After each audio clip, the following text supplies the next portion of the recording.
So hello students, I hope you all are doing good. मेरा नाम है Vineet and मैं आप सबका स्वागत करता हूँ हमारे इस प्यारे से यूट्यूब चैनल पर। So in the last lecture we have talked about Buddhism, Jainism और बुद्धिज्म के बारे में बात कर लिया, जैनिज्म के बारे में बात कर लिया और उपनिषद के बारे में बात कर लिया। जिन जिन ने ये लेक्चर नहीं देखा पुराना वाला लेक्चर 1, वो लिंक जो है वो डिस्क्रिप्शन में है, वो जाके उधर से विजिट कर सकते हैं। ठीक है, you will gonna love that lecture, मैं दावा दे सकता हूँ इस बात का। ठीक है, सो नाउ अब देखो, बुद्धिज्म और जैनिज्म दोनों में लोगों ने घर छोड़ दिया अपना अपना, है ना। दोनों में लोग अपना अपना घर छोड़ के कहाँ जाएंगे?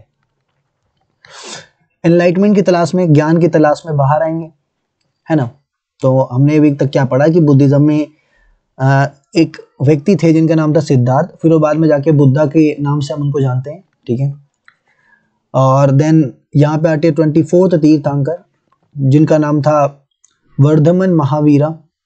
ठीक है, सो दोनों का ये मानना था कि अगर आपको नॉलेज या फिर आपको इनलाइटमेंट अगर प्राप्त करना है तो आपको अपने घर को छोड़ के बाहर आना पड़ेगा।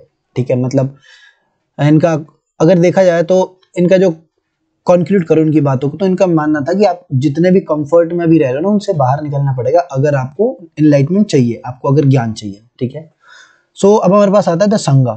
अब ये बुद्धिज्म और जैना वाले बाहर निकल गए। ठीक है, अब ये लोग, इनका ग्रुप जो होगा उनको बोला जाएगा संघा। ठीक है, क्या बोला जाएगा? संघा। एक संघ महाजनपद वाले पेड़ में था, ठीक है, जहां पे बहुत सारे राजा होते थे। ठीक है, एक ये वाला संघ है। तो लिखा है both the Mahavira and the Buddha felt that only those who left their Holmes could gain true knowledge. दोनों जो बुद्धा और महावीरा थे, उनका ये मानना था कि जो लोग अपना घर छोड़ चुके हैं सिर्फ वही जो है नॉलेज को प्राप्त कर पाएंगे। समझ गए? तो सिर्फ वही जो है अपना नॉलेज गेन कर पाएंगे। So they arrange for them to stay together in the sangha an association of those who left their homes. ठीक है, तो इन्होंने क्या बनाया? संघ बनाया, संघ। ठीक है, जिसकी वजह से ये लोग साथ में रहते थे, है ना। और वो संघ का मतलब क्या होता है? N association of those who left their Holmes. ऐसे लोग जो अपना घर छोड़ चुके हैं वो लोग अब ग्रुप में रहेंगे, जिसको बोला जाएगा संघ। ठीक है, the rules made for the Buddhist sangha were written down in the book called the Vinaya Pitaka. अब देखो, मैं थोड़ी चीजें आपको बता दूं। तो बुद्धिज्म में 3 लिटरेचर है अपने पास, 3 बुक है। ठीक है, विनय पिटक,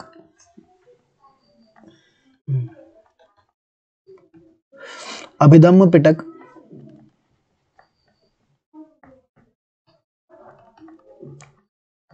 और जो है वो सुत पिटक, लास्ट वाला। ठीक है, तो जो रूल्स थे इन लोगों के बुद्धिज्म के, वो किसमें था? विनय पिटक में। ठीक है, सो the Buddhist sangha were written down a book of rules in is known as Vinay Pitak. From this we know that there were separate branches for men and women. All men could join the Sangha. However, children had to take permission to their parents and slaves that of their master. देखो, जो लोग संघा में join होना चाहते थे, ठीक है, अगर वो बच्चे हैं, अगर वो चिल्ड्रन है, तो उनको अपने मम्मी पापा से पूछना पड़ेगा, मतलब उनके जो पेरेंट्स है, ठीक है, चाहे वो बायोलॉजिकल हो, चाहे वो उनके स्टेप मॉम या स्टेप डैड हो, उनसे जाके उनको पूछना पड़ता था। ठीक है, या उनके जो भी एल्डर होंगे उन घर में, अगर उनके मम्मी पापा नहीं है तो कोई और उनको पाल रहे होंगे, तो उनसे उनको परमिशन लेकर के इनका ग्रुप ज्वाइन कर सकते थे। ठीक है, दूसरा, अगर कोई स्लेव है, अगर कोई नौकर है, अगर वो ज्वाइन करना चाहता है तो उसको क्या करना है? उसको अपने मालिक से परमिशन लेनी पड़ती थी। ठीक है, और those who worked for the kings had to take permission and debtors that of creditors। और जो लोग उधारी में जी रहे हैं, सपोज कर ले तुमने मेरा उधार लिया, तुमने मेरे से उधार लिया, तो तुम क्या करोगे? अगर तुमने मुझसे उधार ले रहे ना और तुम्हें इस संघ में ज्वाइन होना है, तो तुम्हें मेरे से पूछना पड़ेगा कि ये बताओ विनीत सर, क्या मैं इसमें ज्वाइन हो सकता हूँ? मैं बोलूंगा कर लो, क्या दिक्कत है? ठीक है, now it all depends on me. अगर मैं तुमको परमिशन दूंगा तो तुम ये संघ ज्वाइन कर सकते हो, अगर मैं नहीं दूंगा then you are not allowed to do that. समझ गए? जो व्यक्ति राजा के अंडर में काम करते थे उनको राजा से पूछना पड़ता था। अगर कोई विमेन है, विमेन अगर उसकी शादी हो गई तो वो अपने हस्बैंड से पूछेगी, देखिए जी ऐसी बात है, मैं संघ ज्वाइन करना चाहती हूँ, वो बुद्धिस्ट संघ है। तो उनका पति बोलेगा ठीक है यार जाओ, क्या दिक्कत है, ठीक है। वैसे भी उस टाइम पे ये जो आइडियोलॉजी थी बुद्धिज्म और जैनिज्म वाली, बहुत ज्यादा ही स्प्रेड हो रही थी ऑल ओवर इंडिया। तुमने देखा होगा कि वो पहुंच गई थी कहां तक, श्रीलंका तक, सिलोन तक पहुंच गई थी, ठीक है। अगर मैं तुम्हें डिटेल में बताऊं सिलोन की बात, तो बुद्धिज्म, वो जो बुद्धा थे उनके जो बेटे, कौन, महेंद्र और उनकी एक बेटी थी, उनका नाम नहीं याद आ रहा, उन दोनों को उन्होंने सिलोन भेजा था, मीन्स श्रीलंका भेजा था, ठीक है। तो श्रीलंका में उन्होंने फिर बुद्धिज्म को प्रमोट किया, समझ गए। So let's not go deep, अब ये पढ़ लेते हैं। तो हमने इसमें क्या पढ़ा कि अगर कोई व्यक्ति है जिसको संघ ज्वाइन करना है, अगर वो बच्चा है तो उसे अपने मम्मी पापा से पूछना पड़ेगा, अगर वो वाइफ है तो अपने हस्बैंड से पूछना पड़ेगा, अगर किसी ने उधार लिया है तो जिससे उधार लिया है उससे पूछना पड़ेगा, अगर कोई राजा के अंडर में काम करता तो उसको राजा से पूछना पड़ेगा, ठीक है। तो man and women who joined the sangha led simple lives, they meditated for most of the time and went to cities and villages to beg for food during fixed hours. That is why they are known as bhikshus and भिक्षुनीस। देखो अब जो लोग संघ में रहते थे उनको एकदम सिंपल लाइफ जीनी पड़ती थी, ठीक है भाई। मैंने बोला था कि जैनिज्म में एक सेलिबेसी का पॉलिसी है, मतलब कि आपने शादी भी नहीं करनी, ठीक है। तो ये तो जैनिज्म में है कि आपको शादी भी नहीं करनी, ठीक है। तो मैंने बताया कि अगर जो लोग संघ में ज्वाइन हो जाते उनको सिंपल लाइफ जीनी पड़ती थी, उनको घंटों घंटों तक मेडिटेट करना पड़ता था, ध्यान लगाना पड़ता था, और खाने के लिए क्या करना पड़ता था कि ये लोग दूसरे के जैसे भीख मांगते हैं लोग खाने के लिए, वैसे ही वो लोग अपने अपने सबका टाइम फिक्स था और ये लोग बारी बारी करके भीख मांगने जाते थे, ठीक है। तो जो मेल भिखारी थे, आई मीन जो मेल थे, उनको जो भीख मांगते थे उनको बोलता था भिक्षुस, और जो फीमेल थी उनको बोलते थे भिक्षुनीस, ठीक है। मेल थे उनको बोलते थे भिक्षुस और जो फीमेल थी उसका नाम था भिक्षुनीस, ठीक है। और उनका काम क्या था, they taught others and helped one another, they also held meetings to settle any quarrel that took place with in the sangha. देखो ये लोग सबको शिक्षा देते थे, कहते थे यार ये जिंदगी में बहुत ज्यादा ही दुख है, ठीक है, तो आप एक काम करो, इस दुख से निकलो और हमारा ग्रुप ज्वाइन कर लो, ठीक है। मतलब इनकी जो आइडियोलॉजी है उसको फॉलो कर लो, ठीक है। और ये आपस में भी मदद करते थे। सपोज आप एक बुद्धिज्म आइडियोलॉजी को फॉलो करते हो और मैं ही बुद्धिज्म आइडियोलॉजी को फॉलो करता हूँ, देन तुम मेरी हेल्प करोगे इफ आई नीड इट, ठीक है। जब भी मेरे को जरूरत होगी तो तुम मेरी हेल्प करोगे। संघा में अगर कोई दिक्कत होगी, जैसे दो भिक्षु आपस में लड़ गए खाने के लिए, तो मीटिंग होती थी, ठीक है। तो क्या क्या होता था, जो मेल भिक्षुज होते थे, जो मेल बेगर होते थे, उनका नाम था भिक्षुज, ठीक है, भिक्षुष।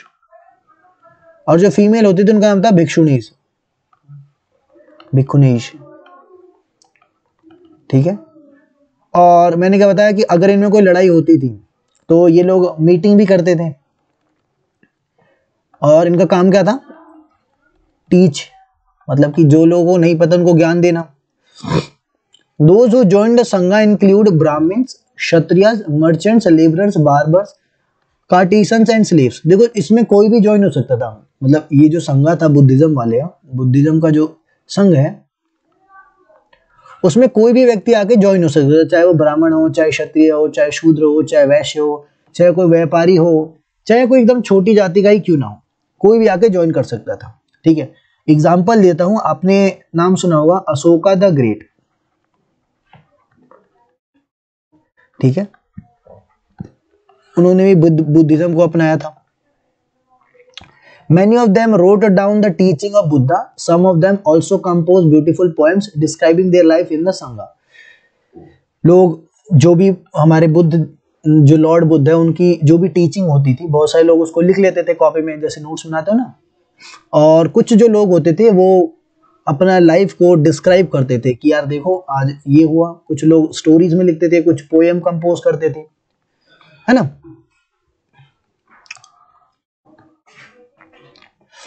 तो हमने यहाँ पढ़ा क्या, संघा में, संघा मतलब क्या होता था कि group of association of people, ठीक है, चाहे वो बुद्धिज्म में हो चाहे वो जैनिज्म में हो। Okay, got you, very good. तो मैंने बता दिया आपको।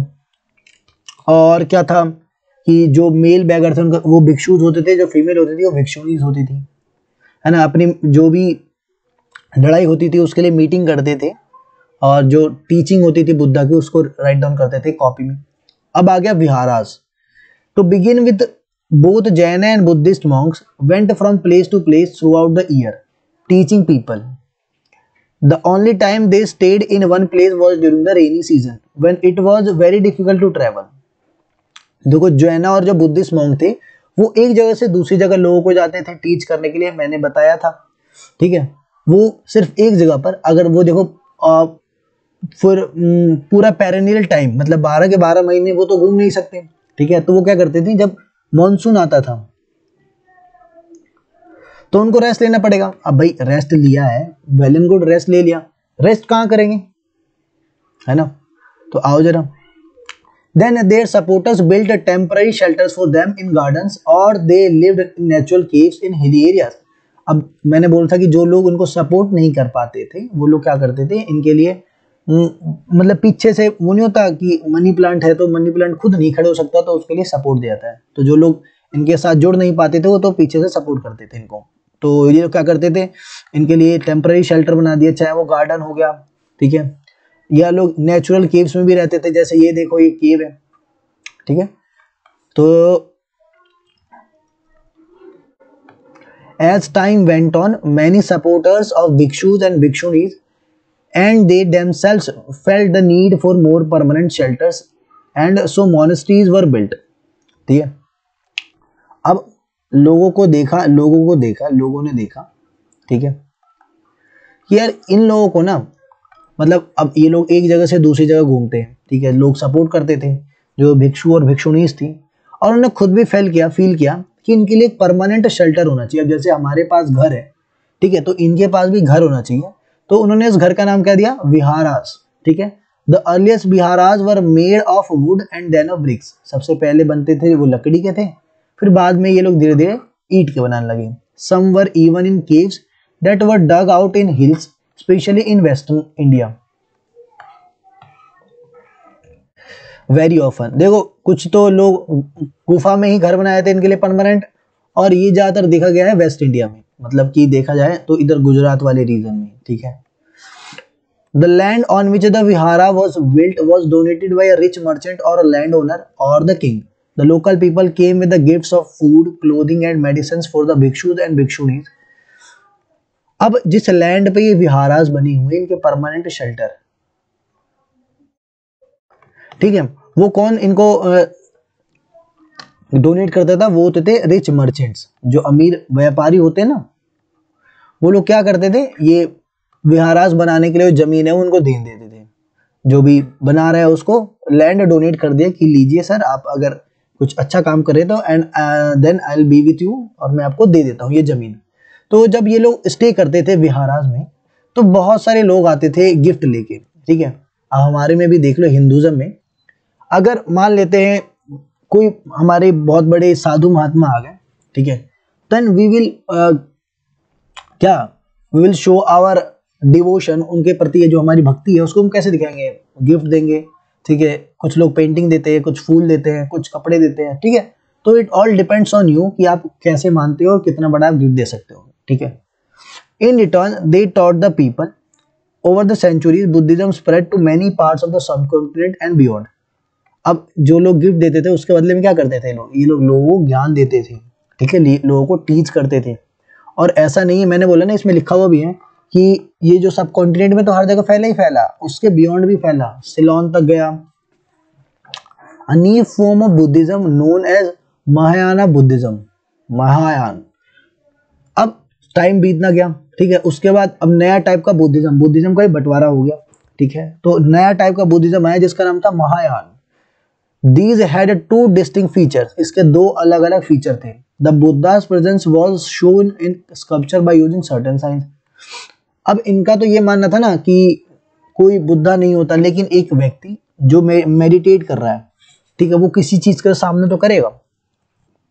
लेकिन देखो बुद्धिज्म मानना था कि कोई भगवान नहीं है, देखो ऐसा कोई भगवान नहीं है, आप हमारे में कोई भगवान नहीं है, ठीक है। जैसे हमारे में बहुत सारा उस टाइम पे पता है भक्ति मूवमेंट चल रहा था, अगर मैं तुम्हें लिंक करूं चीजों को, तो उस टाइम भक्ति मूवमेंट चल रहा था इंडिया में, ठीक है।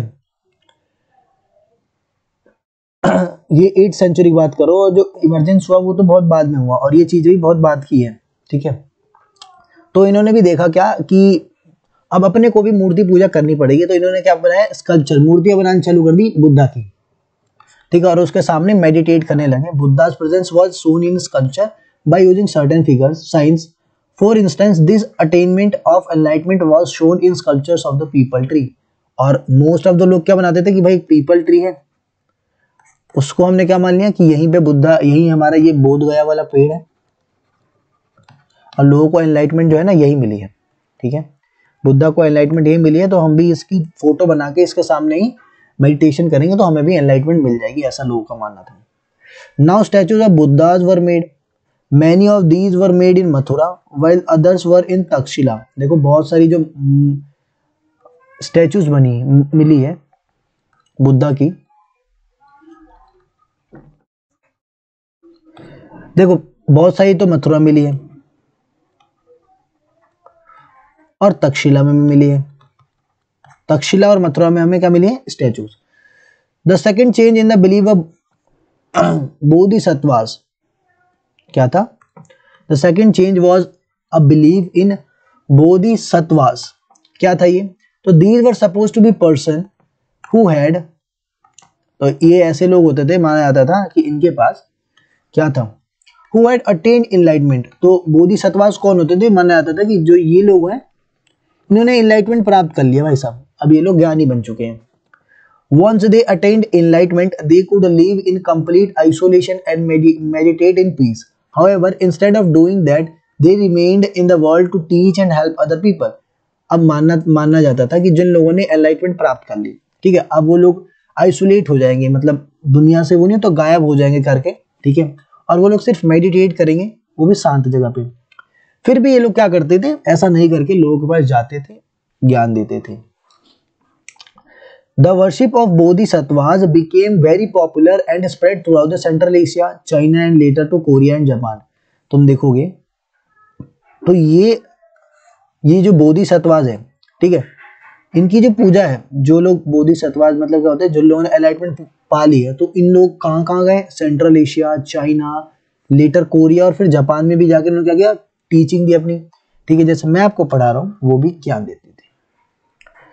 So Buddhism is spread to western and southern India now, where dozens of caves were hollowed out hills for bhikshus to live in. अब देखो बहुत जो स्प्रेड हुआ इंडिया में, ठीक है, वो वेस्ट में, ठीक है, वेस्ट और साउथ में बहुत ज्यादा पॉपुलर हुआ है, ठीक है। साउथ में तो अपना सिलोन भी है, देखा जाए तो अगर इंडिया का मैप है तो यहाँ पे साउथ में सिलोन है। तो हमें कैसे पता चला कि यहाँ पर बहुत ज्यादा ही लोग क्या कहते हैं, बहुत ज्यादा ही लोगों को माना गया है। तो देखा गया कि यहाँ पर बहुत सारे जो केव हैं, केव मिले हैं, ठीक है, जो कि अंदर से खाली है, जहाँ पे लोग, जहाँ पे भिक्षु जो है, भिक्षु जो है वो स्टे करते है ना।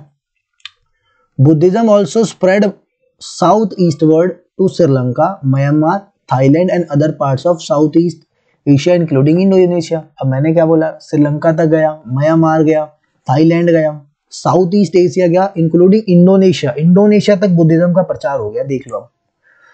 The older form of Buddhism known as Theravada Buddhism were more popular in these area. देखो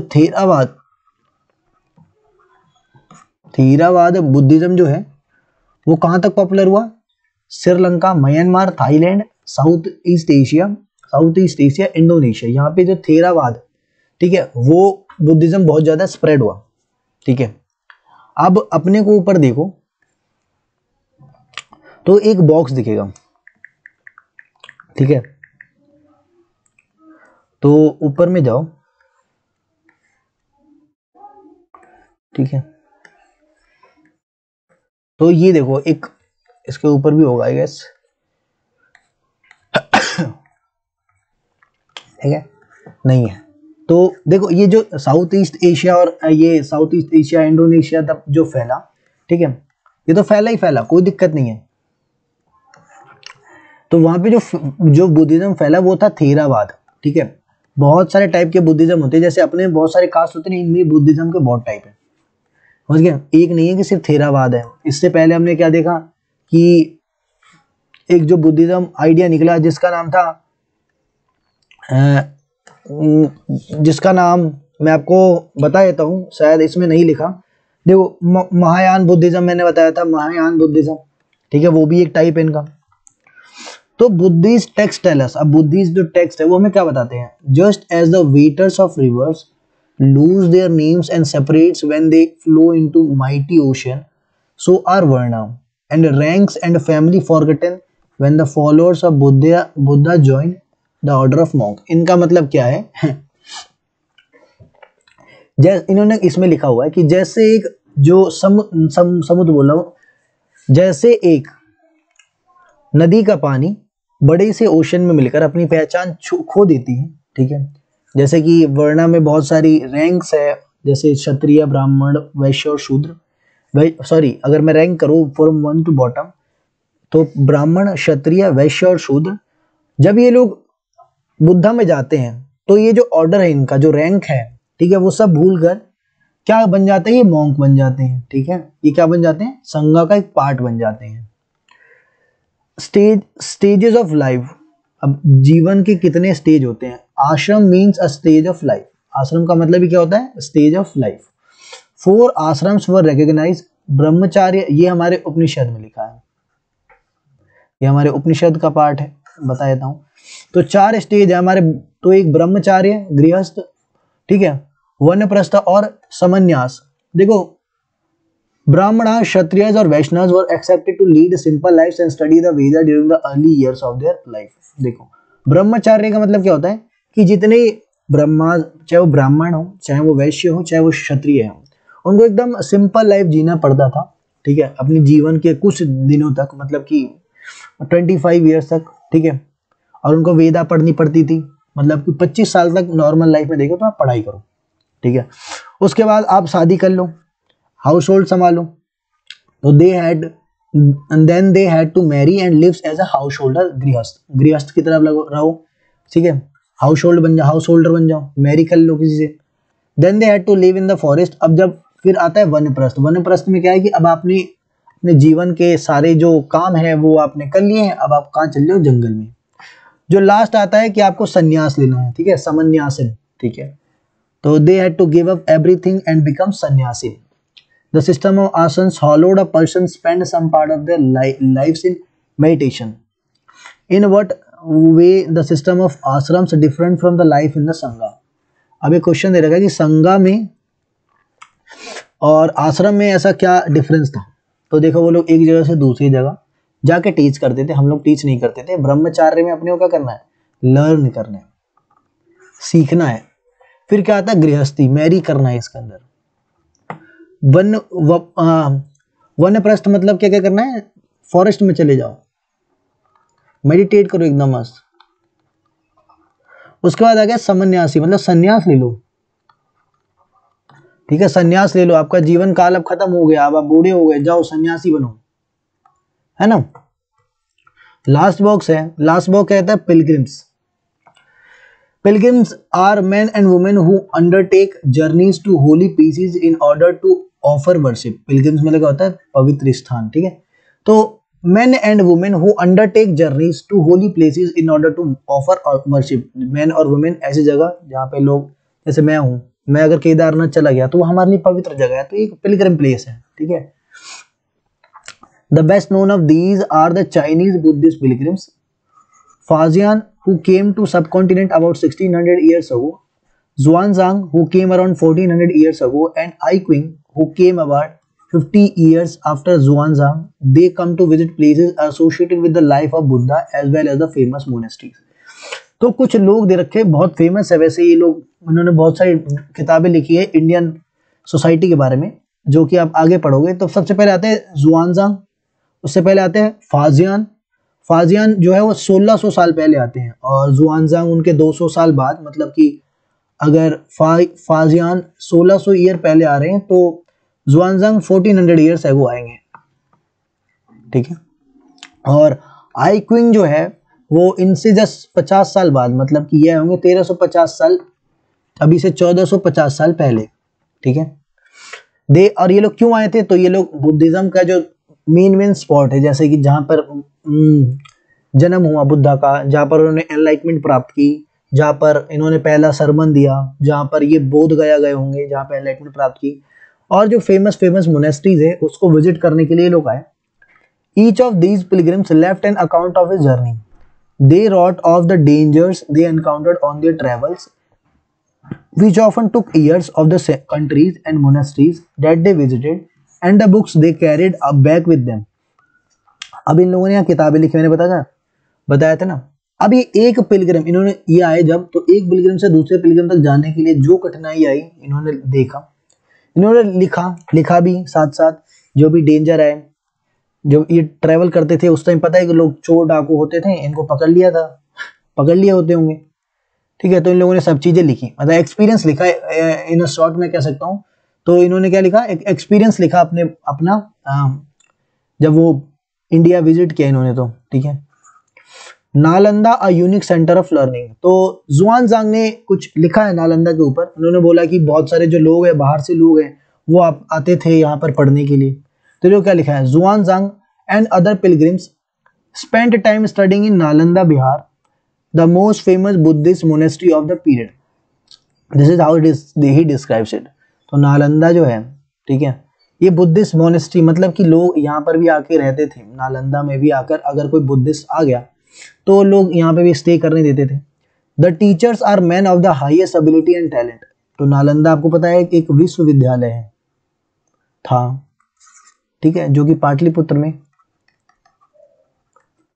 जिसका नाम बाद में it came to be known as Patna, ठीक है। तो वहां पे बहुत ज्यादा एबिलिटी और टैलेंट वाले जो टीचर थे, they follow the teaching of Buddha in all sincerity. The rules of the monastery are strict and everyone has to follow them. Discussion are held throughout the day and the old and the young mutually help one another.